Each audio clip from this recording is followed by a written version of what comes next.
দেখছিলাম রাত পোহালে ডাকসু নির্বাচন, ভোটের আমেজ বিরাজ করছে পুরো ক্যাম্পাস জুড়ে।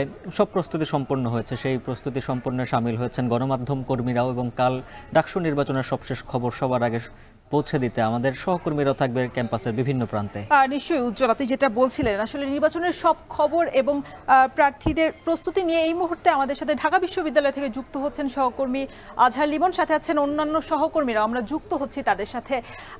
আজহার, আপনি তো দিন থেকে আসলে ফলো করছেন, সাথে আমাদের বাকি সহকর্মীরাও আছেন। একটি মাত্র রাতের অপেক্ষা শেষ হওয়ার, এরপর দিন সকালে উৎসব মুখর একটি ডাকসু নির্বাচনের অপেক্ষা সবার। প্রস্তুতি কেমন দেখছেন? বিশেষ করে আইন শৃঙ্খলা বাহিনীর উপস্থিতি কেমন নজরে পড়েছে আপনার? রওশন, আমরা সব খবরই বলবো। রওশন, যেটি জানিয়ে রাখি যে এই শুরুটা কিন্তু 1921 সালেই প্রথম হয়ে শুরু হয়েছিল হল সংসদ নির্বাচন দিয়ে। এরপর পরের সেশনে 1922 সেশনে শুরু হয়েছিল ঢাকা বিশ্ববিদ্যালয় কেন্দ্রীয় ছাত্র ইউনিয়ন, এবং তারপর শতবর্ষ কেটে গেছে, কিন্তু এই ডাকসু নির্বাচন হয়েছে মাত্র 37টি। গণঅভ্যুত্থান পরবর্তী বাংলাদেশে যখন 38তম ডাকসু নির্বাচনের জন্য প্রস্তুত সব কিছু, রুদ্ধশ্বাস এক অপেক্ষা শুধুমাত্র ভোটের, তখন আমরা ঐতিহাসিক কার্জন হলের সামনে বসেছি এই নির্বাচন নিয়ে আলোচনা করতে।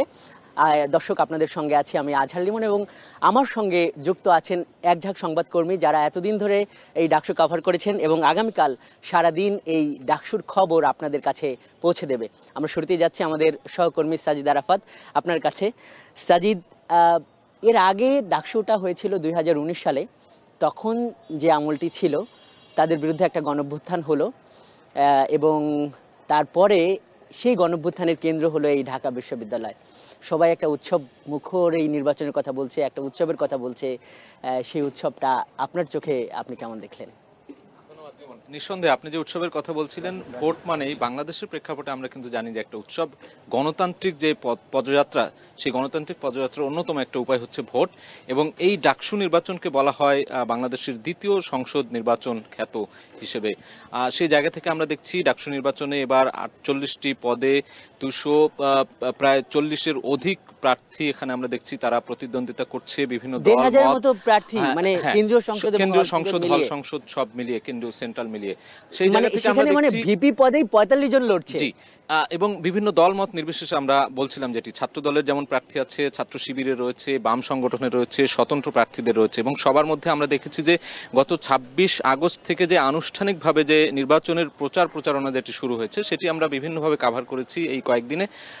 সেখানে আমরা দেখতে পেয়েছি যে উৎসবের কোনো কমতি ছিল না। সবাই, এই যে আপনি গণ অভ্যুত্থানের কথা বলছিলেন, গণ অভ্যুত্থান পরবর্তী এবার যে 24-এর যে আকাঙ্ক্ষা, সেখানে সব দল মত নির্বিশেষে সবাই তাদের যে প্রার্থী দেয়া থেকে শুরু করে তাদের প্রতিশ্রুতি, তাদের ইশতেহার ঘোষণা, সবকিছু আমরা দেখছি স্বতঃস্ফূর্তভাবে হয়েছে। এবং আমরা বিভিন্ন প্রার্থীদের দেখেছি যে দলমত বিভিন্ন দলের হতে পারে, কিন্তু তাদের একসাথে দেখা হয়েছে প্রচারণা চালাতে গিয়ে, সেখানে গিয়ে কিন্তু তারা কোলাকুলি করেছেন, যেটি থাকে মানে সেই ধরনের কোনো কিছুতে এবার দেখা যায়নি। মানে বিশ্ববিদ্যালয় প্রশাসনও দাবি করছিল যে তারা ইতিহাসের সেরা ডাকসু অনুষ্ঠান করছে। বিশ্ববিদ্যালয় প্রশাসন এটি কিন্তু বলেছে যে সবচেয়ে স্বতঃস্ফূর্ত অংশগ্রহণ দেখছে তারা, এবং ভোটারদের মধ্যেও কিন্তু একটা আনন্দমুখর পরিবেশ আমরা দেখতে পেয়েছি। কোনো ধরনের এখানে হুমকি নেই, কোনো ধরনের কোনো অপ্রীতিকর ঘটনা আমরা দেখিনি এখন পর্যন্ত। এবং একটি বিষয় আমরা দেখেছি যে ঢাকা বিশ্ববিদ্যালয়ের যে লাল বাস, যেই বাসগুলোতে অনাবাসিক শিক্ষার্থীরা বিভিন্ন জায়গায় যান, ঢাকার বিভিন্ন এলাকায় যারা থাকেন, যাতায়াত করেন, সেই বাসগুলোতে আমরা দেখেছি যে ছুটির পর, ক্যাম্পাস ছুটির পর অনেক প্রার্থী, একদিন দেখলাম আমরা উমামা ফাতেমা সেখানে তার লিফলেট বিলি করছেন। ঠিক সেই সময় আমরা দেখেছি যে ছাত্র শিবিরের সাদিক কায়েমও সেখানে গিয়েছেন একই বাসে, এবং তিনি বলছিলেন যে উমামা ফাতেমার কথাগুলো বলেছেন। আবার আমরা এই কার্যনে দেখেছি যে ছাত্র দলের যে প্রার্থী, সে আবার ছাত্র শিবিরের প্রার্থীকে জড়িয়ে ধরে বলছেন যে আমরা যেই জিতি, মানে আমরা কেউ হারবো না, এবং জিতে গেলেও জিতে যাব, হেরে গেলেও জিতে যাব। এই যে এই ধরনের বার্তাগুলো দেয়া হচ্ছে, এখান থেকে কিন্তু বোঝা যায় যে এই ডাকসু নির্বাচনকে কেন্দ্র করে কতটা আসলে আনন্দমুখর পরিবেশ এখানে বিরাজ করছে ঢাকা বিশ্ববিদ্যালয়ের। আমরা এই সৌহার্দ্য আনন্দের আরো অনেক কিছু নিয়ে কথা বলবো। ঠিক এই মুহূর্তে আমরা যেতে চাই শাহাদাত অভ্রের কাছে। অভ্র, আপনার কাছে আমার প্রশ্ন হলো নিরাপত্তা নিয়ে। মানে দেখছেন যে নির্বাচনের ঠিক মানে আগের রাতে একটা নিস্তব্ধ ক্যাম্পাস, মানে সবসময় কোলাহলে পূর্ণ যে ঢাকা বিশ্ববিদ্যালয়, এবং আজকে ডিএমপি কমিশনার এখানে এসেছিলেন, তিনি জানিয়ে গেলেন যে নিরাপত্তার চাদরেই ঢাকা হয়ে গেছে এর মধ্যে ঢাকা বিশ্ববিদ্যালয়ের এই ক্যাম্পাসটি। আপনার চোখে আসলে নিরাপত্তা প্রস্তুতির পর্যবেক্ষণটা কি? ধন্যবাদ লিমন। মূলত হচ্ছে যে এই যে ঢাকা বিশ্ববিদ্যালয়ের ডাকসু নির্বাচন দীর্ঘ 6 বছর পর সবকিছু মিলিয়ে কিন্তু যেমনি হচ্ছে শিক্ষক, শিক্ষার্থী সবার মধ্যে, প্রার্থী সবার মধ্যে কিন্তু এই আমেজটা আছে। তার পাশাপাশি এই যে গণঅভ্যুত্থানের পরে তাদের মধ্যে যে জুলাই চেতনা সেটিও কিন্তু লক্ষ্য করেছি, যার কারণে সবার মধ্যে সৌহার্দ্যের কথা বলছিলেন সাজিদ আরাফাত। তো সেই সৌহার্দ্য যেমন দেখেছি তেমনি কিন্তু হচ্ছে আইন শৃঙ্খলার ভিতরে দেখবেন যে কোনো ধরনের অপ্রীতিকর ঘটনা কিন্তু এখন পর্যন্ত ঘটেনি। বিগত যে 31 জুলাই যখন থেকে হচ্ছে নির্বাচনের ঘোষণা এলো, এরপর থেকে কোনো ধরনের কিন্তু হচ্ছে বড় রকমের যে উল্লেখ করা যায় এমন কোনো ঘটনা কিন্তু আমরা দেখতে পাইনি। হ্যাঁ, কালকে কি হবে সেটার জন্য কিন্তু হচ্ছে প্রস্তুতিতে ডিএমপি কমিশনার বলেছে যে 2000-এর অধিক কিন্তু হচ্ছে পুলিশ এই যে ক্যাম্পাস জুড়ে থাকবে। আর তার পাশাপাশি হচ্ছে ডিএমপি কমিশনার বলেছে যে আজকে রাত 8টা থেকে, মানে সোমবার রাত 8টা থেকে যে 12 তারিখ আছে, 12 তারিখ পর্যন্ত কোনো ধরনের অস্ত্র কিন্তু হচ্ছে কেউ লাইসেন্স আছে এমন অস্ত্র কিন্তু কেউ এই ক্যাম্পাসের ভিতরে নিয়ে আসতে পারবে না। তার পাশাপাশি কিন্তু হচ্ছে যারা বহিরাগত আছে তাদের একদমই 8টার পর থেকে ক্যাম্পাসে ঢোকা মানা। এই যে পুরো আয়োজন এবং 3 স্তরের র্যাব, পুলিশ, তার পাশাপাশি বিজিবি থাকবে, এত আয়োজন দেখে কিন্তু কোনো অংশেই আপনার মনে হবে না যে এটি জাতীয় নির্বাচনের থেকে কম কিছু। আমার কাছে তাই মনে হয়েছে। এবং আমি রাতের বেলাও ঘুরেছি, গত বেশ অনেকদিন ধরে আমি কভার করছি। শিক্ষার্থীদের সঙ্গে কথা বলেছেন, তাদের কোনো চিন্তা আছে না? তারা হচ্ছে তাদের সাথে কথা বলে কেউ কেউ উদ্বেগ প্রকাশ করেছে আগামীকাল নিয়ে। তবে আজকের ব্যাপারে কিন্তু তারা সবাই, আমরা হলপাড়ায় দেখেছি, তারা আছেন এবং তারা বলছেন যে তারা বাছাই করছেন আদতে কাকে ভোট দেওয়া যায়, মানে এই সময়টা তারা। এবং আমিও কয়েকজনের সঙ্গে কথা বললাম, যে উদ্বেগটা আছে সেটা নিরাপত্তার উদ্বেগের সঙ্গে সঙ্গে যেই উদ্বেগটা বেশি সেটি হলো যে ফলাফলটা কেমন হবে, সেই উদ্বেগ এবং এই উদ্বেগ নিশ্চয়ই প্রার্থীদের মধ্যে আছে। ধন্যবাদ অভ্র। আমরা একটু হাসিব বিল্লার আপনার কাছে যাই। হাসিব, আপনার কাছে মানে আমি প্রশ্ন করব দুইটা বিষয় নিয়ে। একটা হলো বয়স, আরেকটা হলো যে সৌহার্দ্য বা স্মৃতির যে ব্যাপারগুলো ঘটলো এই ডাকসুতে, আপনার কাছে কি ব্যতিক্রম, মানে কি কি চোখে পড়লো?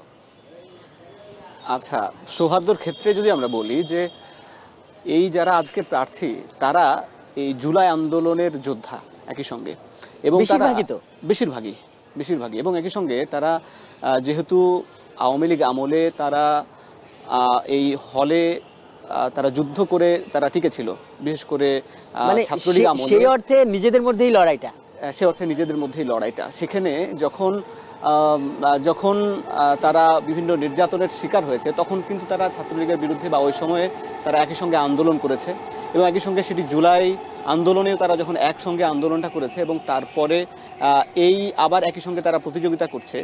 এই যে এটার একটা যেমন ইতিহাস রয়েছে, ঠিক আবার একই সঙ্গে এই যে যখন প্রচারণার ক্ষেত্রেও আমরা দেখেছি একই সঙ্গে সৌহার্দ্যপূর্ণ আচরণ ছিল, কিন্তু কোনো ক্ষেত্রে প্রার্থীরা অপর প্রার্থীর বিরুদ্ধে কিভাবে এগিয়ে থাকা যায় সেরাটা তাদের যুক্তি তুলে ধরার জায়গা থেকে, সেই জায়গায় কিছু ব্যতিক্রম ঘটনা তো ঘটেছে আমরা দেখেছি। তবে সামাজিক যোগাযোগ মাধ্যমে যেহেতু মত প্রকাশের স্বাধীনতা সবার, তো সেক্ষেত্রে প্রার্থীরা বেশি অভিযোগ করেছেন যে বুলিংয়ের শিকার হয়েছেন অনেক প্রার্থী সেক্ষেত্রে। তবে এই ক্ষেত্রে যদি আমার কাছে মনে হয় যে এই বুলিংয়ের শিকারগুলো বেশিরভাগ ক্ষেত্রে কিন্তু শিক্ষার্থীরা বা যারা ঢাকা বিশ্ববিদ্যালয়ের শিক্ষার্থী, যারা ভোটার কিংবা প্রার্থী, তারা বাইরে থেকে এসেছে সামাজিক যোগাযোগ মাধ্যমে, এবং সেখানেও নিয়ন্ত্রণ আরোপের চেষ্টা করেছে, নানান ধরনের বক্তব্য বিবৃতি। বয়সের ব্যাপারে কোনো পর্যবেক্ষণ বলবেন? মানে আমাদের কাছে মনে হচ্ছে যে মোটামুটি মানে কিছুটা পার্থক্য আছে, হয়তো কেউ একটু বেশি পেছনের সেশনের সামনে, কিন্তু সামগ্রিক বয়সের বিবেচনায় কি কোনো মিল অমিল? এখানে মূলত 18-19 সেশন থেকে এই 24-25 সেশনের শিক্ষার্থীরাই এখানকার ভোটার এবং এখানকার প্রার্থী প্রাথমিকভাবেই। এখানে বেশিরভাগ ক্ষেত্রে সুতরাং দেখা যাচ্ছে 24-25 বছরের বয়সের শিক্ষার্থীরাই এখানকার প্রার্থী, এখানকার ভোটার।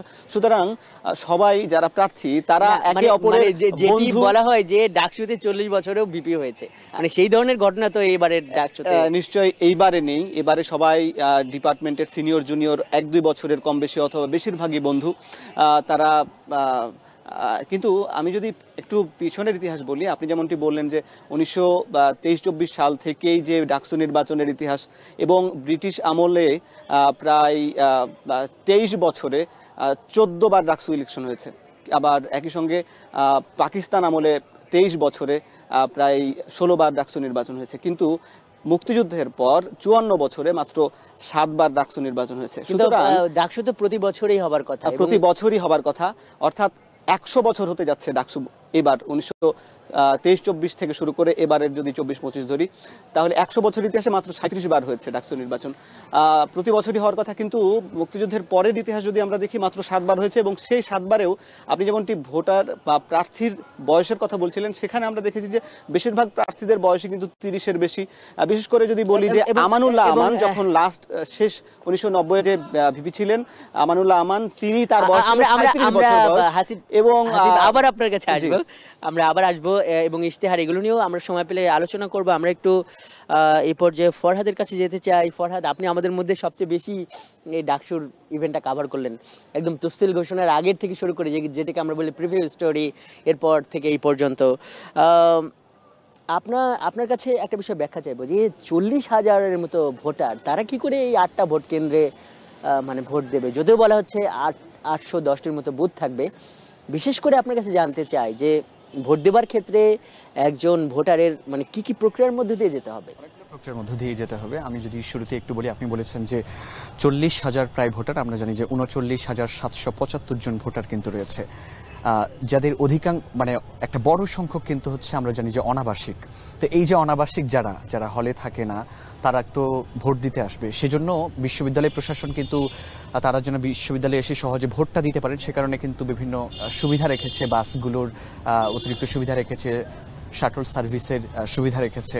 এবং তারা যখন আসবেন বিশ্ববিদ্যালয়ে 8টি যে মূল যে প্রবেশপত্র রয়েছে সেগুলোতে তাদের পরিচয় নিশ্চিত করে তারপরে কিন্তু পুলিশ তাকে ভেতরে প্রবেশ করতে দেবে। মানে বিশ্ববিদ্যালয়ে ঢোকার মুখেই তাকে মানে অর্থাৎ বহিরাগত যেন কোনোভাবে এখানে প্রবেশ করতে না পারে এবং ভোটের যেন প্রভাব বিস্তার না করতে পারে বহিরাগতরা, সে কারণে এটি করা হয়েছে। একইভাবে তারা যখন ঢুকবে, এছাড়া আমরা জানি যে অনেক শিক্ষার্থী যারা আবাসিক, এখানে 18টি হল রয়েছে, আবাসিক শিক্ষার্থী অনাবাসিক শিক্ষার্থী, তারা যখন কেন্দ্রে আসবে, কেন্দ্রে আসার পরে কিন্তু তাদেরকে কেন্দ্রের একদম মূল ফটকে তাকে আরেকবার সেখানে চেক আপ করা হবে এবং তার আইডেন্টিটি নিশ্চিত করে তাকে ভেতরে প্রবেশ করার। আইডেন্টিটি নিশ্চিত করার বিশেষ কোনো অ্যাপ বা প্রযুক্তিগত সুবিধা আছে যে একজন যদি ধরেন যে একজন শিক্ষার্থীর আইডি যেটি আলোচনা হয়েছে আজকে ভুয়া বানিয়ে নিয়ে আসলো, সেটি কিভাবে নিশ্চিত হবে বিশ্ববিদ্যালয়? না, সেটা হচ্ছে তারা কয়েক মানে এখানে কি এজেন্ট তো থাকবে না, কয়েক স্তর বিশিষ্টভাবে তারা কিন্তু এগুলো নিশ্চিত করবে। তাকে তার এখানে বৈধ আইডি কার্ড এবং তার পে স্লিপ সহ বিশ্ববিদ্যালয়ের হল কার্ড, এগুলো অনেকগুলো বিষয় থাকবে। সেগুলো মানে শুধু আইডি কার্ড আনলেই যে ভোট দেওয়া যাবে তা না। না, সেই আইডি কার্ডটা যদি হচ্ছে রাইট হয় তাহলে সে ভিতরে ঢুকতে পারবে। এরপরে তাকে সেখানে এক্সিট এন্ট্রি দুটো লাইন থাকবে, এন্ট্রি হতে হবে। এরপরে সে পোলিং অফিসারের কাছে যায়, পোলিং অফিসারের কাছে গিয়ে সেখানে তাকে আরেক ধাপে তার পরিচয় সেখানে নিশ্চিত করতে হবে। নিশ্চিত করে তাকে সেখানে টিক চিহ্ন দিয়ে দেওয়া হবে এবং তার আঙুলে কালি দিয়ে দেওয়া হবে, রাইট, একদম। এরপরে সেখানে তাকে ব্যালট দেওয়া হবে, 6টি ব্যালট দেওয়া হবে, যেখানে 5টি ব্যালট হচ্ছে ডাকসুর যে কেন্দ্র সংসদ রয়েছে এটির জন্য 5টি এবং 28টি পদের জন্য, এবং একটি হচ্ছে হল সংসদের জন্য। এরপরে তিনি ভিতরে ঢুকবেন। আমরা আবার আসবো, আমরা আরেকবার 1 মিনিট করে একটু আসার চেষ্টা করব। জাওয়াদ, আপনার কাছে সবথেকে গুরুত্বপূর্ণ প্রশ্নটা নিয়ে আসছি। জাওয়াদ মাহমুদ, আপনি আমাদের সহকর্মী কভার করেছেন এটি, সেটা হলো যে ভোট গণনার প্রক্রিয়াটা কি হবে, সংক্ষেপে যদি বলেন। আমার সহকর্মী ফরহাদ বিন নূর তিনি কিছুটা বলেছেন আর কি, যেহেতু আমি শুরু থেকে বলি আরেকটু করে, সেটা এখানে মূলত 810টি বুথ এবং 8টি ভোট কেন্দ্র। এই 810টি বুথে কিন্তু আপনার যেটি উনি বলেছিলেন, যেখানে ব্যালট পেপার যদি বলি সেটি 6টি ব্যালট পেপার থাকবে আর কি। সেখানে 5টি কেন্দ্রীয় সংসদের এবং একটি হল সংসদের ব্যালট পেপার থাকবে। এবং এই ব্যালট পেপারের যে নিয়মটা সেটি হচ্ছে আপনার অপটিক্যাল রিমার্ক রিকগনিশন, অর্থাৎ ওএমআর যেটাকে আমরা বলি, সেই পদ্ধতি থাকবে। এবং ওই ব্যালটে কি বৃত্ত পূরণ করতে হবে নাকি ক্রস? না, এটা ক্রস দিতে হবে। এবং সেটা সেখানে বলি সেই ব্যালটে আবার কি থাকবে, সেই ব্যালটে যে ব্যালট নম্বর থাকবে, প্রার্থীর নাম থাকবে এবং এবং তার পদবি থাকবে এবং যিনি যে ভোটটা প্রয়োগ করবেন সেই বক্সটি থাকবে আর কি, এটি থাকবে। এবং এই গণনার পর এখানে এই ভোটগুলো যখন কাস্ট হবে, সেই ভোটগুলো কাস্ট করার জন্য আবার 14টি এরকম মেশিন ক্রয় করা হয়েছে, অর্থাৎ তারা এখানে সেটি ব্যবহার করবেন। এবং এই মেশিনের সক্ষমতা, প্রত্যেকটি মেশিন ঘন্টায় 5,000 থেকে 8,000, কোনো মেশিন 5,000, কোনো মেশিন 8,000, সেটি তারা এটি গণনা করবে। এছাড়াও প্রথমে ম্যানুয়ালি গণনা করা হবে, ম্যানুয়ালি গণনা করার পর সেটি আবার ওইমার সাথে মেলানো হবে যে কোনো ত্রুটি হয়েছে কিনা। তারপরে সেটি এখানে এই যে ভোট কেন্দ্র, প্রত্যেকটি ভোট কেন্দ্র অর্থাৎ 8টি ভোট কেন্দ্রে কিন্তু এলইডি স্ক্রিন রয়েছে, সেখানে সেই স্ক্রিনে দেখানো হবে। আমরা যেখানে আছি কার্যালয়ে ঠিক আমাদের পেছনে সেই আমাদের একটা ভোট কেন্দ্র, এটি এরকম প্রত্যেকটি ভোট কেন্দ্রে থাকবে। এটি যখন এখানে প্রত্যেকটি ভোট দেখানো হবে, কি কত ভোট পাচ্ছে সেটি দেখানো হবে, এবং সেটি সর্বশেষ যেটি সিনেট ভবন যেখানে কেন্দ্রীয়ভাবে ঘোষণা করা হবে সেখানে কেন্দ্রীয়ভাবে ঘোষণা করা হবে। আমরা সবার কাছে আর এবং সেটি বলি এই ঘোষণা করার পরে কিন্তু একটি গুরুত্বপূর্ণ বিষয় যেটি বলেছেন যে এখানে ভিসি ভাইস চ্যান্সেলর তিনি যেটি বলেছেন যে ফল ঘোষণার পর যেই বিজয়ী হোক বা যারাই বিজয়ী হোক বা জয়ী হোক তাদেরকে বিজয় মিছিল করা, সেইখানে তারা একটু বলছে সেটা যেন একটু সংবরণ করে বা কেউ যেন কোনো ধরনের উগ্র আচরণ না করে বা কোনো ধরনের এই ধরনের নির্দেশনা ইতিমধ্যে উপাচার্যের পক্ষ থেকে এসছে। একটু হাসিবের কাছে যাচ্ছি আমরা। হাসিব, যেটি আমরা আলোচনা করছিলাম যে ওই সবাই জুলাই থেকে আসা নেতা অধিকাংশ, এবং যেটি আমরা দেখলাম যে আপনি প্রতি বছর ডাকসু হয়নি এই ব্যাপারটি তুললেন, মানে এই যে প্রতি বছর ডাকসু হওয়ার ব্যাপারটা কিন্তু প্রত্যেকের ইস্তেহারে ছিল যে মানে বিশ্ববিদ্যালয়ের ক্যালেন্ডারে এই ডাকসুকে অন্তর্ভুক্ত করতে হবে। আর কি কি মানে ইশতেহারের গুরুত্বপূর্ণ দু একটা দিক যদি খুব সংক্ষেপে বলেন। আচ্ছা, এখানে ইশতেহারে বেশ কিছু বিষয় প্রাধান্য পেয়েছে। তার মধ্যে উল্লেখযোগ্য শিক্ষার্থীদের অধিকার সেটি সংরক্ষণ করা। মূলত এই যারা প্রার্থী হন বা ডাকসুর নেতা হন তারা তো মূলত শিক্ষার্থীদের জন্যই কাজ করেন, এই প্রতিশ্রুতি নিয়েই তারা মূলত নির্বাচিত হন, কিন্তু অনেক ক্ষেত্রেই সেটির ব্যত্যয় দেখা যায়।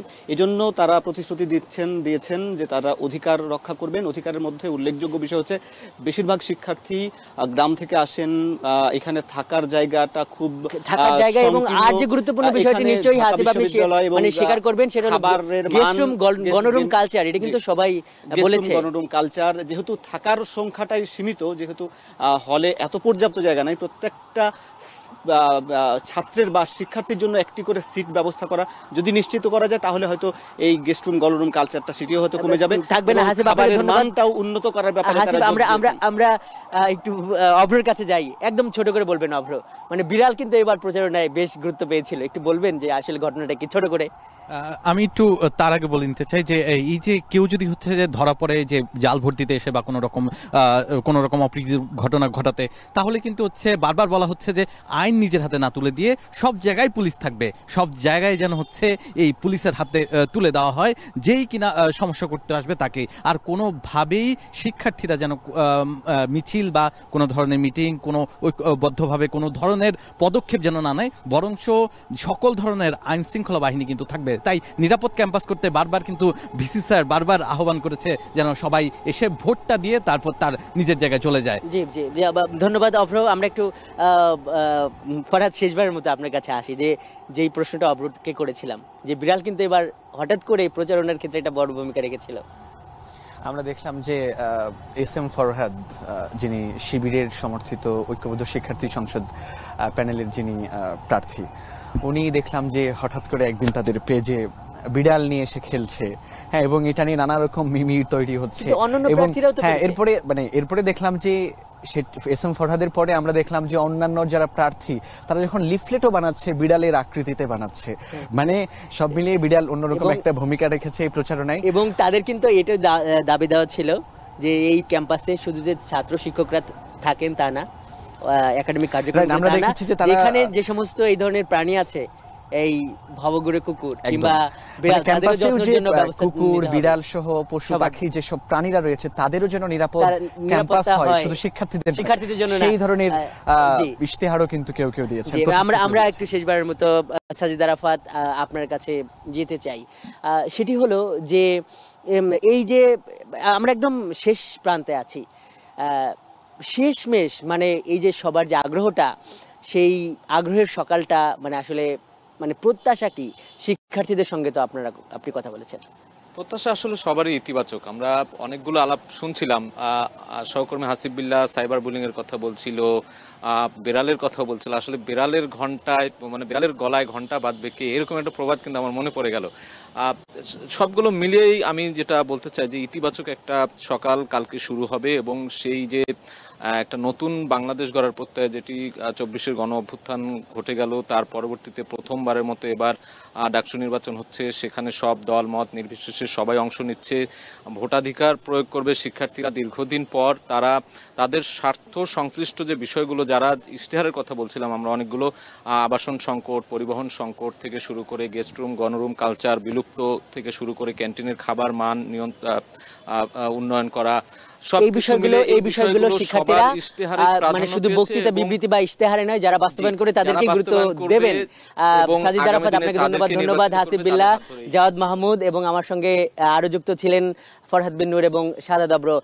দর্শক, এই এক ঝাঁক যে সংবাদকর্মী আমরা এখানে আছি, কালকে সবার আগে আপনার কাছে এই ডাকসুর সব খবর আমরা সবার আগে পৌঁছে দেওয়ার জন্য এক ধরনের সংকল্পবদ্ধ। এজন্য কালকের এই ডাকসু দেখতে, ডাকসুর সব খবর পেতে আপনি সঙ্গে থাকুন এখন টিভির। দর্শক, রাত পোহালেই ডাকসু নির্বাচন, সেই ডাকসু নির্বাচনের সার্বিক দিক তুলে ধরছিলেন আমাদের সহকর্মীরা।